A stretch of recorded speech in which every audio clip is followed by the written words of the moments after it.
चलिए बेटा आगे चलते हैं। हमने लास्ट क्लास में बेटा rotation and shifting of PPC का टॉपिक कवर किया था, जिसमें हमने पढ़ा था कि रोटेशन में क्या होता है कि सर एक पॉइंट चेंज होता है और शिफ्टिंग में पीपीसी के दोनों पॉइंट्स चेंज हो जाते हैं। टोटल 5 केसेस हमने पढ़े थे, जिनमें से 3 शिफ्टिंग के थे और 2 रोटेशन के थे। ठीक, अब आज हम एक नया टॉपिक पढ़ने वाले हैं, कंसेप्ट ऑफ अपॉर्चुनिटी कॉस्ट।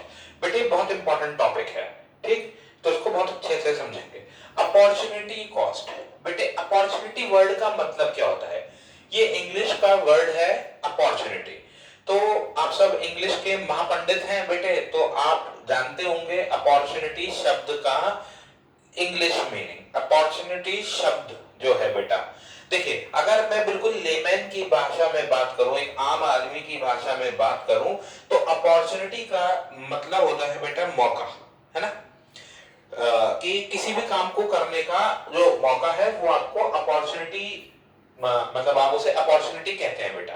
ठीक, तो यहाँ पर अपॉर्चुनिटी कॉस्ट का मतलब क्या होता है? देखिए बेटा अपॉर्चुनिटी कॉस्ट का मतलब क्या है? Opportunity cost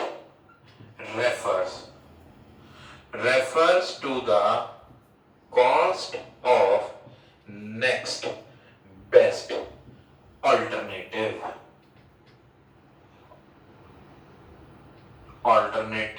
sacrificed. Cost of next best alternative sacrificed is known as opportunity cost. देखिए बेटा अपॉर्चुनिटी कॉस्ट क्या है? The cost of next best alternative sacrificed. ठीक, अब इसका मतलब क्या है बेटा? देखिए इसका मतलब है, अपॉर्चुनिटी कॉस्ट का मतलब है कि आपने कोई काम किया या कोई काम करने की सोची, अब उस काम को करने के लिए आपको किसी दूसरे काम को छोड़ना पड़ा, किसी दूसरे काम को करने का मौका आपको त्यागना पड़ा, वो कहलाएगा बेटा आपके लिए अपॉर्चुनिटी कॉस्ट। एक पहले मैं आपको एग्जांपल से समझाता हूं। देखिए जो मैंने नोट्स आपको दिए थे उसमें कुछ अलग एग्जांपल था, उसका एग्जांपल भी हम डिस्कस करेंगे बेटे, लेकिन उससे पहले हम बात करेंगे एक और एग्जांपल की जो थोड़ा सिंपल होगा। और देखिए मान लीजिए आप पढ़ लिख गए और समय आ गया है नौकरी करने का। ठीक है बेटा, अब आप नौकरी करने के लिए अपने जॉब एप्लीकेशंस भेज रहे हैं और आपको ऑफर्स आने शुरू होते हैं। आपको पहला ऑफर आया ए लिमिटेड से ऑफर आया कि सर आप हमें ज्वाइन कर सकते हैं, आपने इंटरव्यू क्रैक कर लिया है और हम आपको 50,000 पर मंथ पे करेंगे। आपको दूसरा ऑफर आया बेटा बी लिमिटेड से। बी लिमिटेड ने कहा कि आपने हमारा इंटरव्यू क्रैक कर लिया है और हम आपको 35,000 पर मंथ पे करेंगे। तीसरा ऑफर आया बेटा सी लिमिटेड से और सी लिमिटेड ने कहा सर हम आपको 55,000 रुपए महीना पे करने के लिए तैयार है। सारी कंडीशंस सेम है बाकी की, मतलब मान लो तीनों एक ही शहर में हैं, मान लो तीनों की ट्रैवलिंग कॉस्ट आपके लिए सेम आएगी, तीनों पे जॉब प्रोफाइल सेम है, तीनों पे काम सेम करना है, तीनों की वर्किंग कंडीशन सेम है, सारी कंडीशन सेम। अब आपके सामने ये 3 ऑफर्स रखे गए हैं, ए बी या सी, तो आप कौन सा ऑप्ट करेंगे? सर मैं तो सी ऑप्ट करने वाला हूं। वेरी गुड बेटा, सी ही ऑप्ट करो, क्योंकि जब सारी कंडीशन सेम है, सब कुछ एक जैसा है, तो सबसे ज्यादा जो पैसा पे कर रहा है उसके यहां जॉब कर लो। देखिए भैया भाई पैसा तो सबको चाहिए, ठीक है। अब बेटा मेरा सवाल आपसे ये है, किसी भी कारण से अगर आप सी लिमिटेड में जॉब ना कर पाए, कोई भी कारण हो सकता है, कोई पर्सनल कारण भी हो सकता है या कोई ऐसा कारण हो सकता है, अनअवॉइडेबल रीजन हो सकता है, तो आप अब कौन सी कंपनी की तरफ अपना रुख करेंगे? तो सर हम ए की तरफ करेंगे। मतलब मैं अगर ऐसा कहूं कि सी के बाद जो नेक्स्ट बेस्ट ऑल्टरनेटिव है वो सकता है कि that the next best alternative after C is A. जी सर, बिल्कुल कहा जा सकता है। तो ठीक है ना बेटा, अब समझो कि ये जो ए है ये नेक्स्ट बेस्ट ऑल्टरनेटिव है। ठीक, अगर आपके पास शक्ति होती बेटा कि आप अपना क्लोन बना सकते हैं और आप उससे सारे वो काम करवा सकते हैं जो आप कर सकते हैं, तो आप क्या करते हैं? सर फिर तो मैं अपने 2-3 क्लोन बना के सारी कंपनीज में भेज देता। बेटा एक क्लोन की ताकत होती तो सर मैं सी में खुद चला जाता, ए में क्लोन को भेज देते, है ना बेटे? तो बेटे अब समझना बात को, समझिएगा। लेकिन ऐसा हो तो सकता नहीं है। अब आपको तो किसी एक जगह जॉब करनी है और आप कहां करेंगे? सी में। तो सी में जॉब करने के लिए, सी लिमिटेड में जॉब करने के लिए आपने ए लिमिटेड की जॉब को ठुकरा दिया। तो this 50,000 per month is the opportunity cost. 50,000 per month is the opportunity cost to get 55,000 per month. एक और एग्जांपल, आप ए लिमिटेड में जॉब कर रहे थे, एक्सपीरियंस हो गया, एक्सपीरियंस के बाद अब सी लिमिटेड से आपको ऑफर आया है। आप जॉब कर रहे थे ए लिमिटेड में, अब सी लिमिटेड से ऑफर आया कि साहब आप हमारे यहाँ 55,000 पे आ जाइए। तो आपने कहा चलो स्विच कर लेते हैं। तो इस 55,000 की नौकरी को करने के लिए आपने अपनी 50,000 की नौकरी को छोड़ दिया। तो बेटा जब आपने 50,000 की नौकरी को छोड़ा तो अगेन ये कहलाएगी आपके लिए अपॉर्चुनिटी कॉस्ट, कि 55,000 की अपॉर्चुनिटी को ग्रैब करने के लिए आपने 50,000 का सेक्रीफाइस किया। देखिए, opportunity cost refers to the cost of next best alternative sacrifice. अब देखिए जो आपके नोट्स का एग्जांपल है वहां लिखा है available resources, possible uses of land, market value of production और अजम्पशन। और इनपुट क्या है? Use 1 wheat, use 2 rice, use 3 मेज, यूज 4 शुगर कोन, इसका शुगर केन। इसका मतलब क्या है बेटा? ये एग्जांपल ये बताना चाह रहा है कि सर आपके पास जो रिसोर्स है वो क्या है? लैंड है, और उस पे आप चारों में से मतलब ये चार चीजें ग्रो कर सकते हो, 1 2 3 4, लेकिन इन चारों में से एक, क्योंकि resources are limited in nature.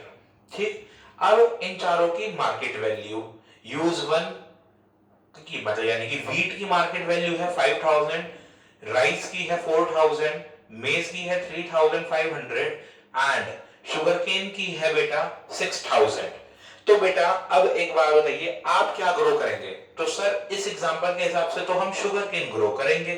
ठीक, लेकिन इस शुगर केन को ग्रो करने के लिए आपने कौन सा यूज सैक्रिफाइस किया?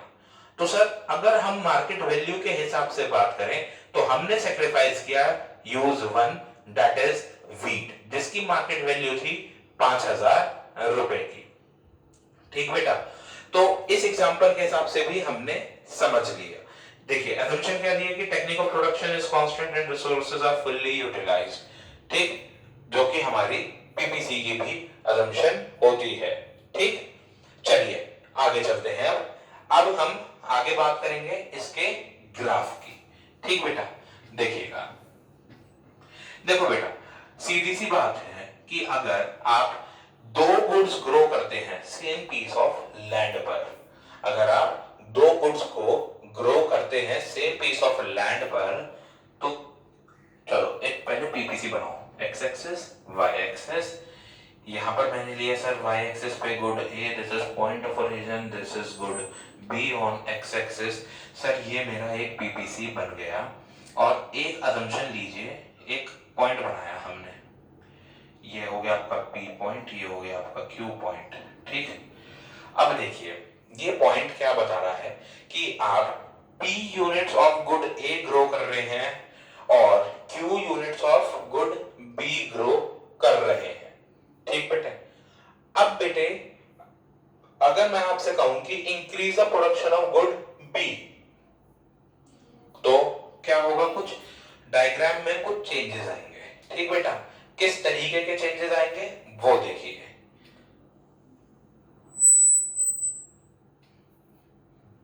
B dash and Q dash, ये बनेगा डायग्राम। देखिए production of good A will automatically decrease अगर आप production of good be increase करते हैं, क्योंकि आपके रिसोर्सेस तो कांस्टेंट है बेटे। तो एक गुड का प्रोडक्शन बढ़ाने के लिए आपको दूसरे गुड का सैक्रिफाइस करना पड़ता है। This is called opportunity cost.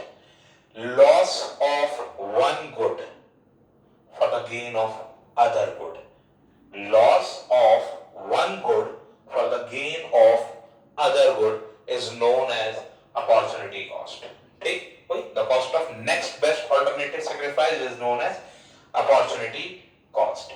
अब बेटे यहीं से एक नई चीज बनती है कि अगर आप इस अपॉर्चुनिटी कॉस्ट को यहां पर पीपीसी के टर्म्स में एक सिंगल यूनिट की वैल्यू निकालने के लिए कैलकुलेट करना चाहें तो क्या होगा। मतलब कि मान लीजिए इस P की वैल्यू थी 100, इस P डैश की वैल्यू है 80, ठीक। Q की वैल्यू मान लीजिए बेटे आप है कि 100 है ना, और Q डैश की वैल्यू मान लीजिए कि है आपकी 140, चलो 140। तो अब अगर मैं आपसे कहूं कि मुझे ये बताओ कि साहब आपने B की एक यूनिट, अभी कितनी बढ़ी है टोटल 40 प्लस हुई है, यहां पर 20 माइनस हुई है। अभी तो हम कहेंगे कि साहब B की 40 यूनिट्स के लिए मुझे सैक्रिफाइस करनी पड़ी A की 20 units, opportunity cost. To gain 40 units of B, I had sacrificed 20 units of A. ठीक। Now my question is कि tell me one thing that कि एक यूनिट ऑफ B, एक यूनिट ऑफ गुड B के लिए आपने क्या सैक्रिफाइस किया। What you had sacrificed for the one unit of good B, एक यूनिट के लिए क्या सैक्रिफाइस किया आपने। तो आप कहोगे कि सर एक यूनिट का सैक्रिफाइस कैसे निकलेगा, मैंने टोटल सैक्रिफाइस किया 20 यूनिट्स का, टोटल गेन किया 40 यूनिट्स का, तो सर मैंने 0.5 यूनिट्स का सैक्रिफाइस किया। मैंने 0.5 यूनिट का सैक्रिफाइस किया एक यूनिट ऑफ बी के लिए। This is how you will calculate, यही कैलकुलेशन होगी ना बेटा। तो this is the next topic जिसका नाम है बेटा मार्जिनल अपॉर्चुनिटी कॉस्ट। क्या टॉपिक है बेटे, मार्जिनल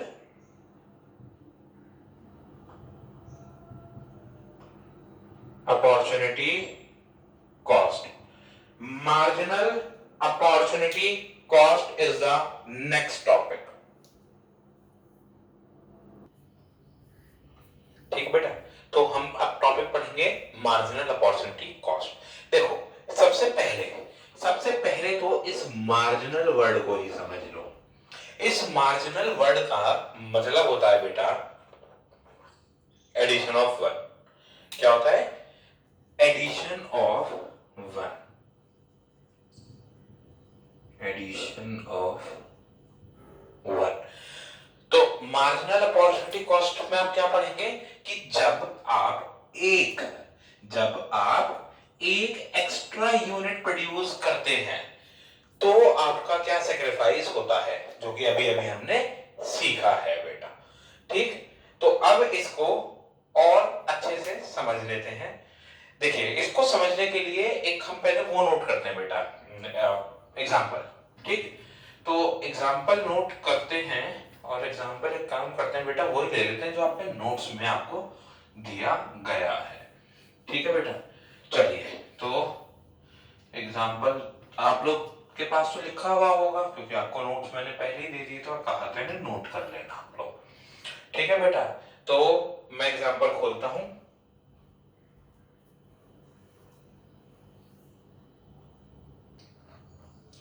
चलिए बेटा, ये रहा क्वेश्चन मार्जिनल अपॉर्चुनिटी कॉस्ट का। बेसिकली मार्जिनल अपॉर्चुनिटी कॉस्ट में आपको क्या सीखना होता है बेटा, आपको ये सीखना है कि अगर एक यूनिट की वैल्यू निकालनी है कि एक यूनिट को गेन करने के लिए आपने क्या सैक्रिफाइस किया, तो आप कैसे निकालोगे। तो मार्जिनल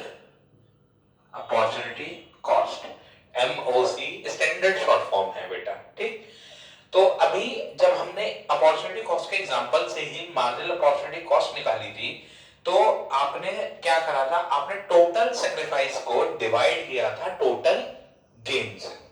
अच्छा, एक चीज और, अब देखो प्रॉपर्टीज ऑफ पीपीसी यहां पर भी काम आएंगी।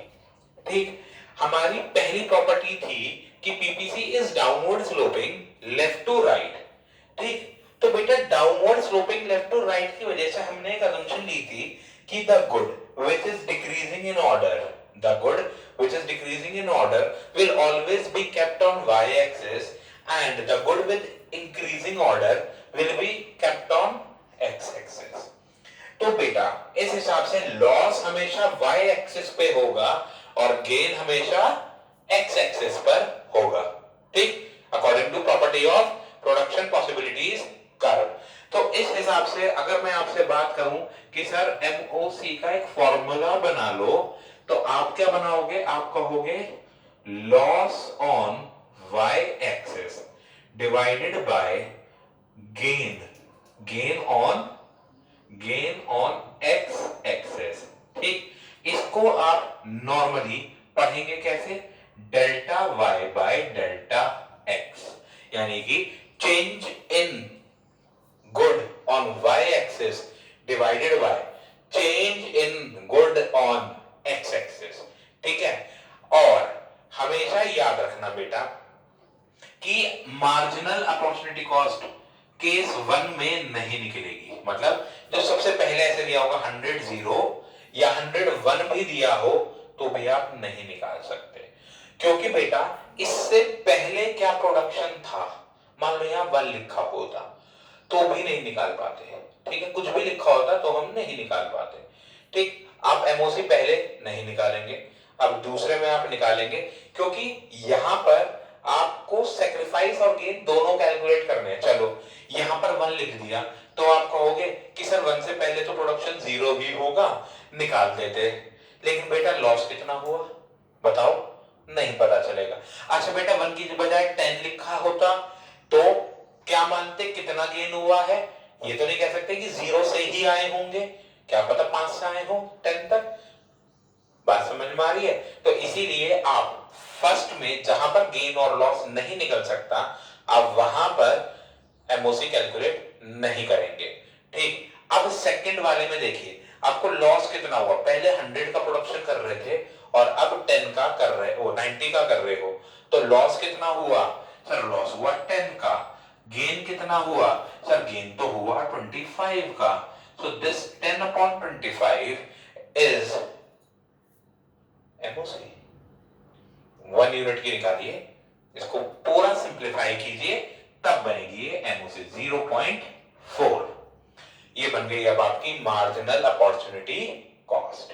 ठीक, अब आगे चलिए, अब जो दूसरी, अब यहां पर आप निकालेंगे इसके लिए एमओसी, तो आप यहां से कंपेयर करेंगे, ये हो गया, अब इसको देखेंगे तो आप कहेंगे 90 बना रहा था अब 70 बना रहा हूं, तो मुझे लॉस हुआ 20 का और गेन हुआ 25 का। ठीक बेटा, लॉस हुआ 20 का और गेन हुआ 25 का, यानी कि 0.8। ठीक, अब आप कहेंगे कि सर मुझे लॉस हुआ 30 का और गेन हुआ 25 का, 30/25, दिस विल बी 1.2। अब आपको अगेन देखिए लॉस हुआ 30 का, गेन हुआ 10 का। ठीक, लॉस हुआ 30 का, गेन हुआ 10 का, तो दिस इज 3। अब आपको लॉस हुआ 10 का, गेन हुआ 2 का, so this is 10/2, this is 5। This is marginal opportunity cost. ऐसे आप सॉल्व करेंगे मार्जिनल अपॉर्चुनिटी कॉस्ट को। ठीक है बेटा, इतनी बात समझ में आती है? मार्जिनल अपॉर्चुनिटी कॉस्ट इतनी समझ में आती है? तो अब आगे इसी में एक चीज और समझो कि सर अगर हम इसी फॉर्म में, इस रेशियो फॉर्म में अगर छोड़ना चाहें आंसर, तो क्या छोड़ सकते हैं? तो आंसर है बेटा नहीं, क्योंकि अगर आप इसे रेशियो फॉर्म में छोड़ देंगे तो ये एमओसी नहीं कहलाएगा, In that case, it will be termed as marginal rate of transformation. अगर आपने इसको फ्रैक्शनल फॉर्म में छोड़ दिया तो बेटे ये आपका आंसर बनेगा मार्जिनल रेट ऑफ ट्रांसफॉर्मेशन का 10/25 या फिर 10:25, या और थोड़ा सा सिंप्लीफाई कर देंगे तो 2:5 भी आप इसे कह सकते हैं। देन 20/25 यानी कि 4:5।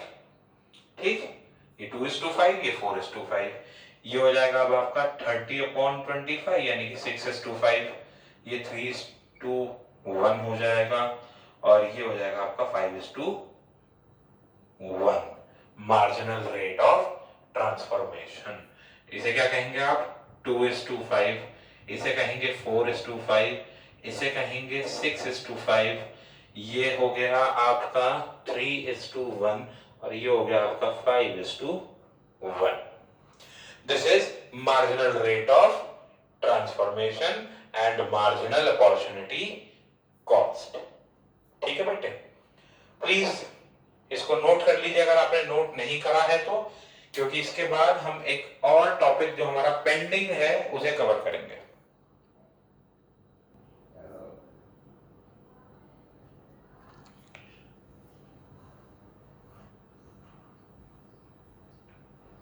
चलिए बेटा, नोट हो गया होगा ऐसा मानते हुए अब हम आगे चलते हैं।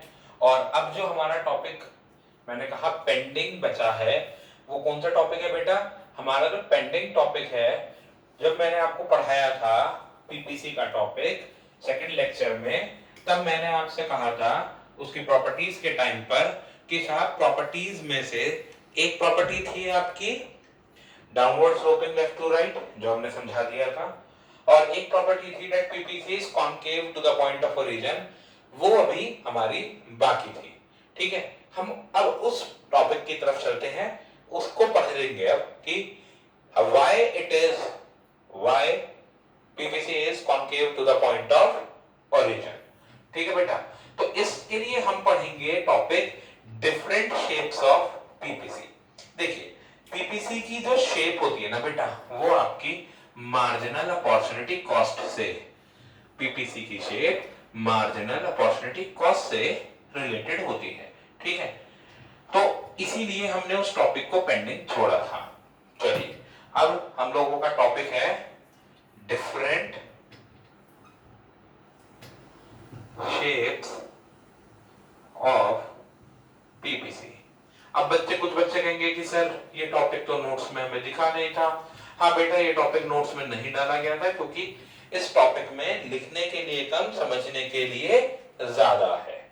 देखिए बेटा, टोटल 3 शेप्स होती है पीपीसी की। पहली शेप क्या है? पहली शेप ही मान लो चलो कॉनकेव है, कॉनकेव शेप। ठीक है, why concave shape is there? क्यों होती है सर ये कॉनकेव शेप? तो देखिए बेटा, it is because of concave shape is because of the increasing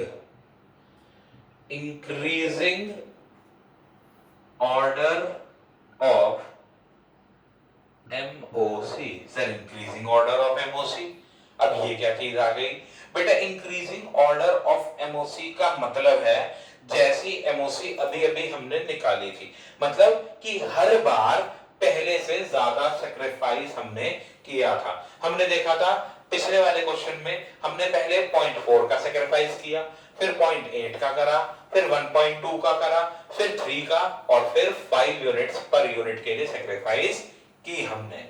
so this is called increasing order of MOC।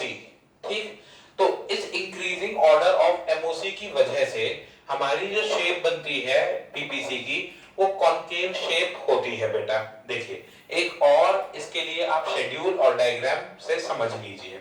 देखिए, मान लीजिए हमने 2 गुड्स लिए, गुड A और गुड B, और इसकी निकालेंगे हम MOC। तो मान लीजिए गुड A को आप कुछ इस तरीके से 100, 90, देन 90 के बाद 70, 70 के बाद 40, 40 के बाद 0। ठीक, इसे 0, 10, 20, 30, 40। तो अब जब आप अपनी एमओसी निकालेंगे बेटा, तो आप कैसे निकालेंगे एमओसी? यहां पर आप लगाएंगे डैश। ठीक है बेटा। अब देखिए, आप कहेंगे आपने 10 का सेक्रीफाइस किया और 10 का गेन किया, तो आप कहेंगे टोटल आपने 1 पर यूनिट का सेक्रीफाइस किया। अब आप कहेंगे कि साहब आपने 20 का सेक्रीफाइस किया और 10 का गेन किया, यानी कि 2 पर यूनिट का आपने सेक्रीफाइस किया, एमओसी आपकी 2 आ गई। देन आपने 70 माइनस 40 दैट इज 30 का सेक्रीफाइस किया, आपने 30 यूनिट का सेक्रीफाइस किया 10 यूनिट को गेन करने के लिए, so your answer is 3 per unit.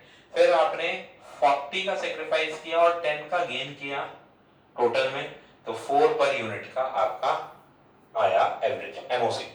ठीक, सो अब देखिए, हर बार आपने ज्यादा सेक्रीफाइस किया पहले के मुकाबले, पहले 1 यूनिट का, 1 यूनिट को गेन करने के लिए, फिर 1 यूनिट ऑफ बी को गेन करने के लिए आपने 2 यूनिट ऑफ ए को सेक्रीफाइस किया। अगली बार आपने 3 यूनिट सेक्रीफाइस करी ए की, ताकि आप बी की एक एक्स्ट्रा यूनिट को गेन कर सको, और फिर लास्ट में आपने 4 यूनिट ऑफ ए सेक्रीफाइस करी ताकि आप एक और यूनिट ऑफ बी को गेन कर सको।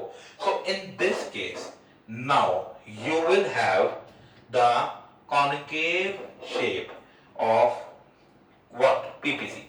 अब देखो बेटा, अब यहां पर मैंने अभी गुड को लेबल नहीं करा कि कौन सा गुड किस जगह पर आएगा, तो अब आप क्या करेंगे, देखिए, the good which is decreasing in order, यानी कि good A will be placed on y axis and the good with increasing order will be placed on x axis।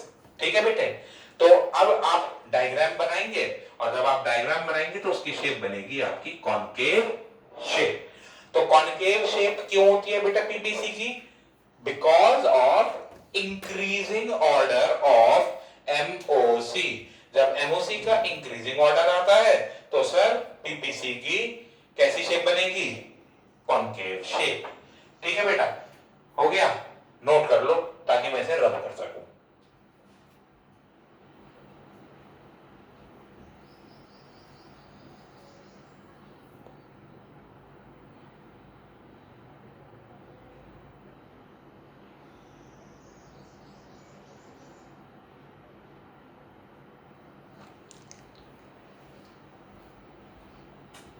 चलिए बेटा, अब सेकंड पे चलते हैं। ठीक, ये तो हुई पहली शेप के बारे में बात। अब हम करेंगे सेकंड टाइप ऑफ पीपीसी के बारे में बात, सेकंड शेप ऑफ पीपीसी। ठीक, पहली थी concave shape which was because of increasing order of MOC. चलिए साहब, second shape constant, constant shape या फिर स्ट्रेट लाइन पीपीसी। ठीक है, देखिए, स्ट्रेट लाइन पीपीसी या कांस्टेंट शेप, ठीक, ये किस वजह से बनती है? Because of constant MOC.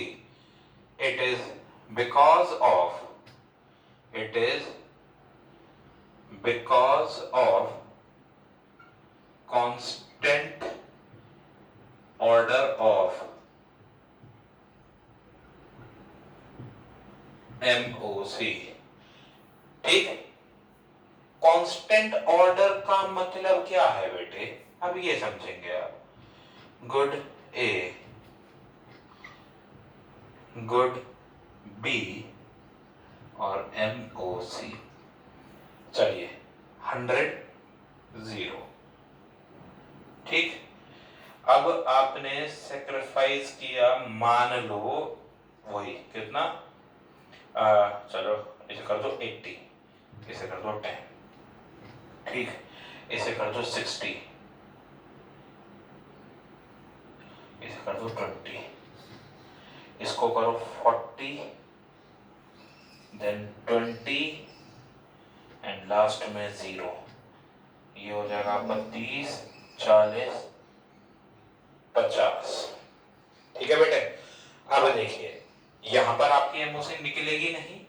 अब आप कहेंगे आपने सेक्रीफाइस कितना करा, आपने सेक्रीफाइस करा सर 20 का, गेन करा 10 का, यानी कि आपने 2 यूनिट्स का सेक्रीफाइस किया गुड ए का, ताकि आप बी की 1 यूनिट गेन कर सकें।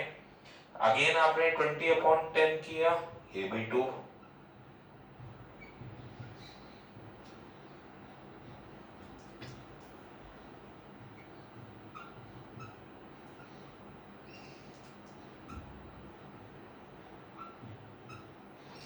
ठीक है बेटे, आपने सभी का सेक्रीफाइस, सभी लेवल्स पर आपने जो सेक्रीफाइस किया वो आपने सेम सेक्रीफाइस किया। ठीक है बेटा, इतनी बात समझ में आती है आपको? हाँ सर, ये तो बात समझ में आ गई। अब देखो बेटा, जब आपने सेम सेक्रीफाइस किया, सेम लेवल पे आपने सेक्रीफाइस किया, तो इसकी वजह से जो शेप आएगी प्रोडक्शन पॉसिबिलिटी कर्व की, वो एक स्ट्रेट लाइन की शेप आएगी। देखिए कैसे बनेगा ये, x axis, y axis, here you will take good A, this is the opportunity cost, sorry, point of origin, and this is good B, and now the shape of PPC is this is point P, this is point Q। क्यों आई ये shape बेटा? क्योंकि अब की बार आपका जो sacrifice हुआ, जो एमओसी है, वो कांस्टेंट है। तो because of constant MOC, shape of PPC is a straight line PPC. Please note down this.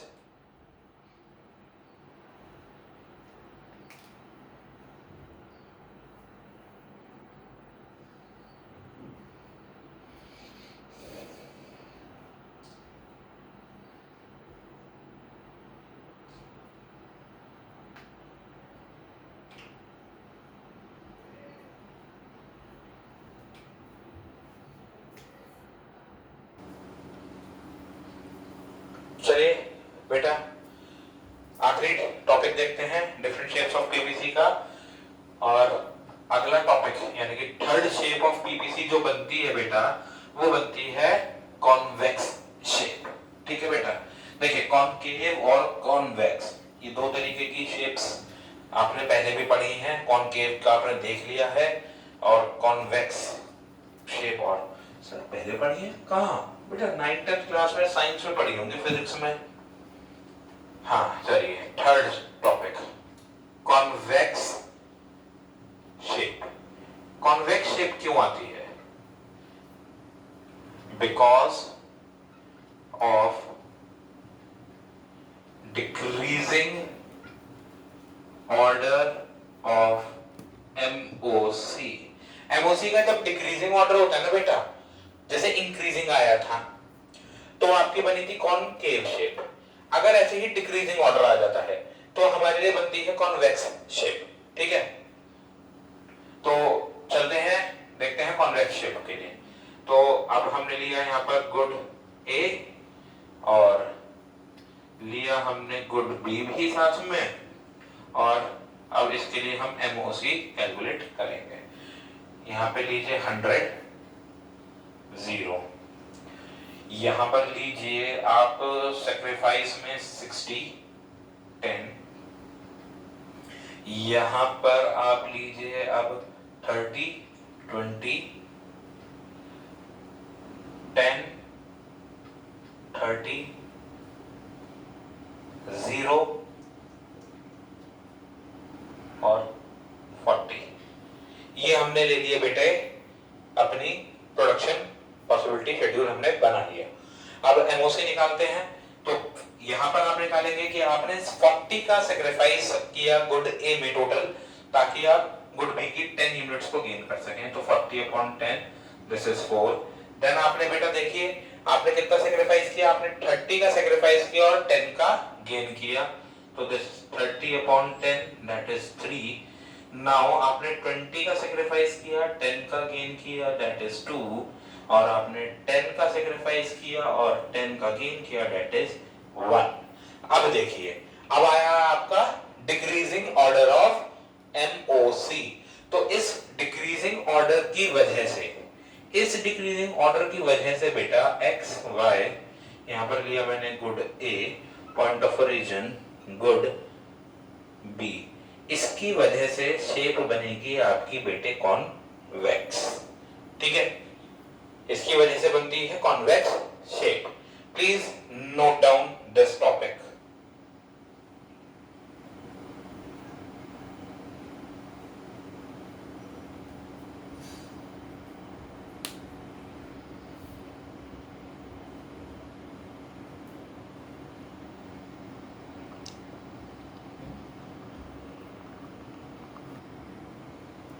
चलिए बेटा, इसके बाद अब हमारे पास एक टॉपिक और बचता है जो कि आखिरी टॉपिक है हमारे चैप्टर का भी, ठीक, और यूनिट का भी।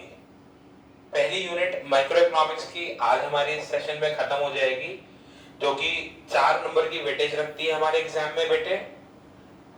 और ये आपने नोट कर लिया हो बेटा, तो अब हम आगे चलते हैं अपने लास्ट टॉपिक की तरफ। चलिए, अब हमारी आखिरी एक टॉपिक रह गई है जिसे अभी हम पढ़ लेते हैं। छोटा सा टॉपिक है बेटा, ज्यादा देर का नहीं है ना, हार्डली 5 मिनट्स और 10 मिनट्स का टॉपिक है, 5 से 10 मिनट का। इसे और समझ लेते हैं। चलिए, पॉजिटिव एंड नॉर्मेटिव इकोनॉमिक्स, ये हमारा टॉपिक है बेटा, पॉजिटिव एंड नॉर्मेटिव इकोनॉमिक्स। ठीक है, देखिए इसके लिए ना मैं काम करता हूं, मैं आपको एक चार्ट बनाता हूं, मतलब एक डिफरेंस टाइप करते हैं हम, और वो आप प्रॉपरली नोट भी कर लीजिएगा और उससे आपको बहुत ज्यादा क्लियर हो जाएगा। ठीक, तो पॉजिटिव और नॉर्मेटिव इकोनॉमिक्स का जो ये ग्राफ है बेटा, इसे हम बनाते हैं। ठीक है, देखिए, चलिए बेटा देखिए, पॉजिटिव एंड नॉर्मेटिव इकोनॉमिक्स। देखिए सबसे पहले मीनिंग, पॉजिटिव इकोनॉमिक्स का मतलब क्या है बेटा, डील्स विद व्हाट इज और how the economic problems are actually solved. इसका मतलब ये है बेटा कि पॉजिटिव इकोनॉमिक्स जो है वो आपको बताएगा कि कैसे आपको अपनी समस्याओं को, इकोनॉमी की समस्याओं को सॉल्व करना है। It will give you the solution. Positive economics में आपको सॉल्यूशन मिलेगा। लेकिन अगर हम बात करें नॉर्मेटिव इकोनॉमिक्स की, तो बेटा नॉर्मेटिव इकोनॉमिक्स में ऐसा नहीं होता। नॉर्मेटिव इकोनॉमिक्स बताता है, it deals with what ought to be and how the economic problem should be solved, मतलब कि क्या होना चाहिए, ये तो सॉल्यूशन देगा। पॉजिटिव तो आपको कहेगा ऐसे करो, ये होगा, और ये बताएगा कैसे करना है। यहां पर पता चलेगा कि ये होना है, ये सिर्फ आपको बताएगा कि आप क्या क्या कर सकते हो। ठीक, it will not, normative economics will not give you the proper solution, but positive economics will give you the solution.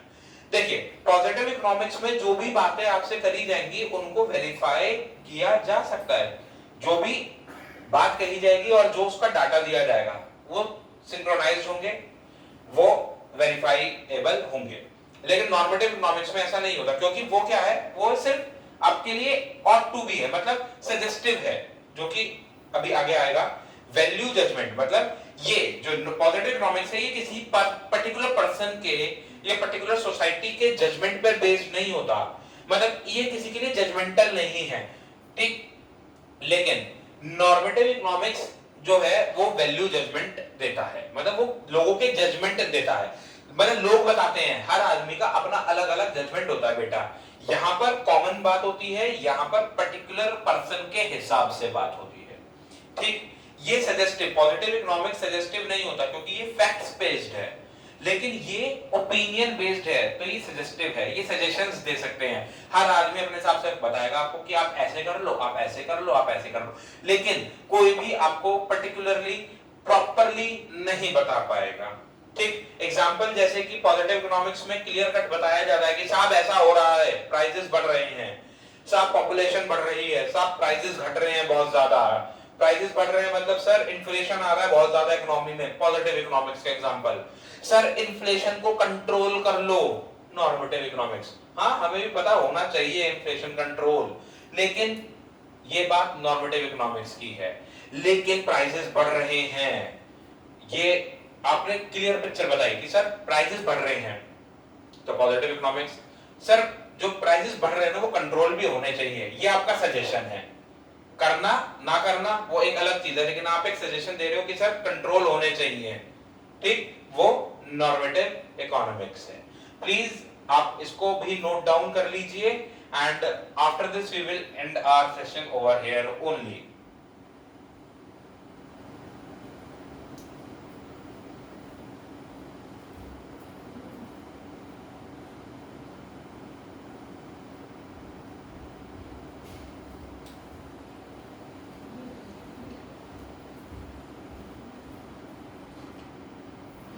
चलिए बेटा, with this we end our class over here only, and after this बेटा ये आपका जो topic है ये भी खत्म हो गया है, ये चैप्टर भी खत्म हो गया है, और ये यूनिट भी खत्म हो गई है। नोट्स आपके पास पहुंच चुके थे पहले ही, और जो चीजें नोट्स में नहीं थी वो क्लास में प्रॉपर्ली आपको नोट करा दी गई हैं। आप अपने नोट्स पूरे कर लीजिए बेटा, और अब आपको इस वीडियो के डिस्क्रिप्शन में भी मैं नोट्स का ऐसे लिंक देने वाला हूं आपको, प्लस साथ में बेटा इस वीडियो के डिस्क्रिप्शन में एक लिंक और मिलेगा आपको, जो कि एक छोटा सा सेल्फ असेसमेंट टेस्ट होगा आपके लिए, ताकि आपको पता चल जाए कि जो आपने पढ़ा है उससे आपने कितना सीखा। देखिए ये टेस्ट को आप ईमानदारी से करेंगे बेटा, ठीक है, और जिसको भी समस्या आती है दे कैन कॉन्टैक्ट मी, ठीक है बेटा। Thank you very much. Bye bye.